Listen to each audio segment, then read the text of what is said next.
அனைவருக்கும் உற்சாகமான மாலை வணக்கம். கள்ளக்குறிச்சியிலிருந்து கௌதமி பேசுகிறேன். இதுக்கு இப்போ சாயில் பவர் கோல்டு, ஹியூமிக்கு, சாயில் கேர் இது 3 கலந்து ஸ்ப்ரே பண்ண சொன்னேன். அந்த தம்பி வாங்கும் போது என்ன சொன்னேன் அப்படின்னா, சாயில் கேரும் ஹியூமிக்கும் தான் வாங்கியிருந்தேன். அப்படி சாயில் பவர் கோல்டு கொடுத்தீங்கன்னா எப்படிங்கக்கா இருக்கும் அப்படின்னு சொல்லி கேட்டேன். அப்படி இல்லை தம்பி, நிச்சயமாக நல்லாயிருக்கும், இது ரிசல்ட் நல்லா கொடுத்துக்கிட்டு இருக்கு, நீங்கள் நிச்சயமாக வாங்குப்பா, வாங்கி ஒரு ஸ்ப்ரே பண்ணுங்க அப்படின்னு நான் சொன்னேன். ஸ்ப்ரே பண்ணும்போது அக்கா இல்லை பயந்துட்டு தான், அக்கா இல்லைக்கா அப்படின்னு சொல்லி சொன்ன. அப்படி இல்லை, நீ எனக்கோசரம் வாங்கப்பா, நிச்சயமாக நல்லாயிருக்கும்னு நான் சொன்னேன். அதுக்கு தகுந்த மாதிரி வாங்கி ஸ்ப்ரே பண்ண. அப்படி அவர் என்ன சொன்னார்னா, நேற்று தான் அந்த மருந்து திரும்பியும் ஒரு டோஸுக்கு ஹியூமிக்கு சாயில் கேரும் கொடுக்கறதுக்கு வந்தேன்.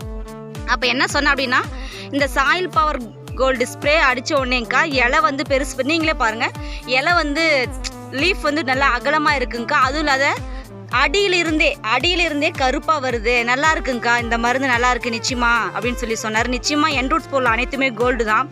நிச்சயமாக அனைவருமே கேரண்டியாக எல்லாத்துட்டையும் சொல்லுங்கள். சாயில் பவர் கோல்டு நீங்கள் யாருக்கு எந்த பயிருக்காக இருந்தாலும் ஸ்ப்ரே கொடுத்துட்டிங்கன்னா, ஒன்ஸ் அது அடியில் போய் வேரில் அதுக்கு தேவையான சத்து கொடுத்து படிப்படியாக அதனுடைய வளர்ச்சி கருப்பாக தெரியுது. இதை நானுமே நம்ம வீட்டில் ஒரு செடி வச்சுருந்தேன், அந்த செடியிலையுமே நானும் பார்த்துட்டேன். இது மாதிரி 3 பேர் எனக்கு இந்த ரிசல்ட் சொல்லிட்டாங்க, சாயில் பவர் கோல்டு ஸ்ப்ரே பண்ணால் அவ்வளோ சூப்பராக இருக்குன்னு. நிச்சயமாக அனைவருமே கேரண்டியாக 100% எல்லாத்தையும் துணிஞ்சு பேசுங்க. எனக்குமே முழு நம்பிக்கை வந்துருச்சு. நீங்கள் எல்லாருமே பேசி நல்ல நிலைமைக்கு நம்ம போகணுன்னு கேட்டுக்கிறேன். ஏன்னா என்ரூட்ஸ் நம்பி வரவங்க அனைவருமே ஜெயிச்சிடலாம். ஜெய் என்ரூட். தேங்க்யூ.